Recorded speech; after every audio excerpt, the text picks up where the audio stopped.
아베 신조 일본 총리가 한국을 형편없는 나라로 깎아내리는 발언을 했다고 일본의 보수 잡지가 보도에 파문이 일고 있습니다.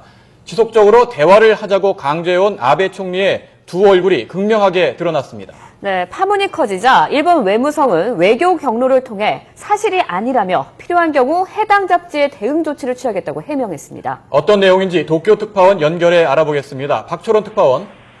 네, 도쿄입니다. 이번 보도를 한 주간 문춘이라는 잡지가 보수적인 성향이 강한 것으로 알려져 있습니다만 구체적으로 어떻게 보도한 겁니까? 네, 주간 문춘은 아베 총리가 중국은 어처구니 없는 국가지만 아직 이성적인 외교 게임이 가능한 반면 한국은 단지 어리석은 국가라는 말을 했다고 보도했습니다. 이 주간지는 어제 발매된 최신호에 실린 한국의 급소를 찌른다는 특집 기사에서 아베 총리 주변의 소식통을 인용해 이렇게 전했습니다. 주간 문춘은 또 박근혜 대통령이 일본과 대립각을 세우는 것은 곁에 간신히 있기 때문이라고 주장했습니다.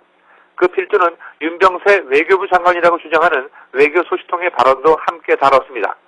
주간 문춘은 이어 일본이 공식적으로 한국에 대한 제재를 검토하고 있다고 아베 총리 측근을 인용해 전했습니다. 이와 함께 한국을 정복한다는 뜻의 새로운 차원의 정한 전략을 제시했습니다. 주간지는 일본이 전가의 보도처럼 여기는 경제 파워를 보여 한국의 최대 약점인 금융 분야에 타격을 가해야 한다고 주장했습니다. 예를 들어 한국이 외화 준비고가 적기 때문에 일본이 정책적으로 원화를 매입하는 방법을 주문했습니다. 일본이 의도적으로 원화 강세를 유도함으로써 환율 약세에 의한 가격 경쟁력을 누려온 한국 경제를 일시에 잡을 수 있다는 논리도 내세웠습니다. 또 최근 일제 강점기 강제동원 피해자에게 일본 기업이 배상해야 한다는 판결이 이어지는 것에 대해 배상금을 강제 징수당하면 대항 조치는 금융 제재밖에 없다는 금융 저널리스트의 견해를 소개했습니다. 잡지는 한국의 금융기관이 일본에 비하면 턱없이 왜소하기 때문에 일본의 금융기관이 한국의 기업이나 경제에 대한 지원 협력을 끊으면 삼성마저도 하루 만에 무너질 수 있다는 망발도 늘어났습니다. 네, 최근 아베 총리가 연내 정상회담을 원한다고 말하는 등 유화 제스처를 보낸 점을 감안하면요, 좀 앞뒤가 안 맞는 상황인 것 같은데요. 어떻게 된 건가요?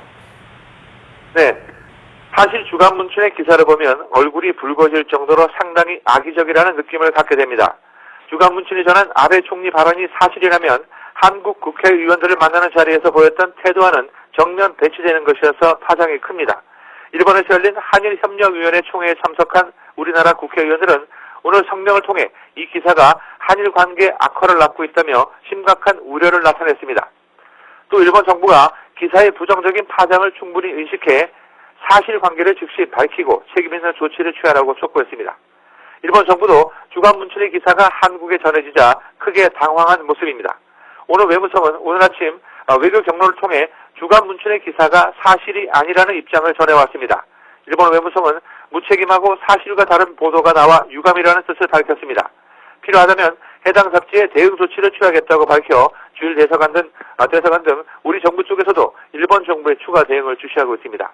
이와 관련해 스가 요시대 관방장관은 조금 전 4시 20분쯤 열린 정례 기자회견에서 아베 총리가 그런 말을 한 적이 없다는 것이 일본 정부의 공식 입장이라고 밝혔습니다.